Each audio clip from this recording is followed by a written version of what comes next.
यहां पे तुम्हारे खेत से पैसे नहीं बन रहे हैं, वो देखो चांद है, उस पे मैं तुम्हें खेत दूंगा। आने वाले समय में वहां तुम आलू उगाओगे, वहां मैं मशीन लगाऊंगा और फिर आलू को वापस हम गुजरात में लाएंगे। तो राहुल जी जब पैदा हुए थे तो कांग्रेस में कैसा माहौल था? उस समय तो कांग्रेस पार्टी में काफी डिमोरलाइजेशन थी और वर्कर्स के बीच में असंतोष थी। अच्छा, जब इंदिरा जी ने 71 में बांग्लादेश को लिबरेट किया था, बहुत बड़ी अचीवमेंट थी, तो आपने क्या बोला उनसे जाके? ये अचीवमेंट तो है, लेकिन आर्मी का अचीवमेंट है, सरकार का नहीं है। पर इमरजेंसी तो इंदिरा जी की अपनी अचीवमेंट थी। Yes, that is, I think, one of the triumphs. और क्या क्या सीखा आपने इंदिरा जी से? There was nothing that she did. तो एंटोनियो जी, ये बताइए, आपको लगता है कि बोफोर्स में राजीव जी को फंसाया गया था? Not at all, not at all, not at all. पर राजीव जी तो एंड तक कह रहे थे कि वो निर्दोष हैं। चोर कभी कहता है कि उन्होंने चोरी की। पर आपने उन्हें बोफोर्स करने से रोकने की कोशिश तो जरूर की होगी। जी हाँ, मैंने बड़ी कोशिश की, लेकिन राजीव जी ने मुझको समझाया था कि उनका फर्ज था, उनका कोई चॉइस नहीं था, और इसलिए। बड़ा हाथ को पतिव्रता युवा।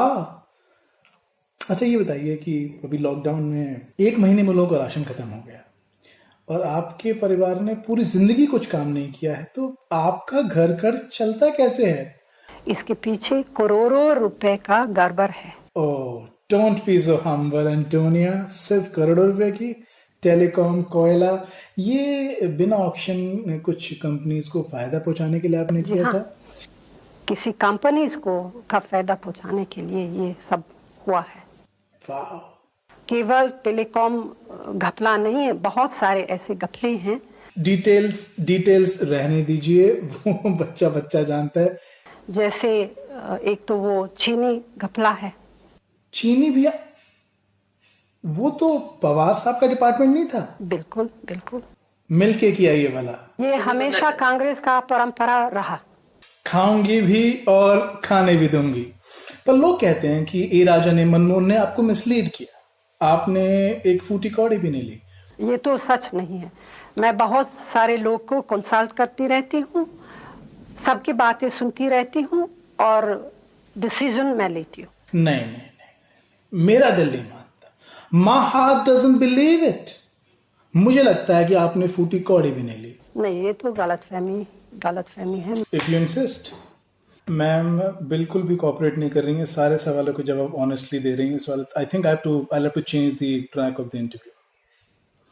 सो आपको पैसे खाने का, ऊपर के पैसे खाने का शौक हमेशा से था? शुरू में बिल्कुल अच्छा नहीं लगता था, मैं बिल्कुल खा नहीं सकती थी, लेकिन अभी मैं बगैर इंडियन खाना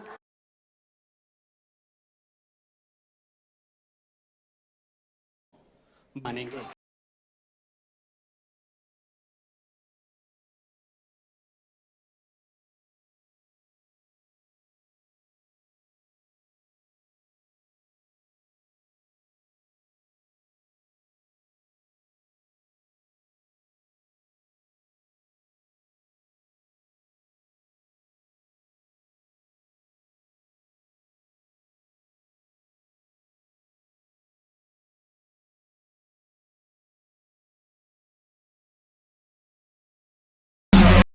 अपना दिल अपनी जान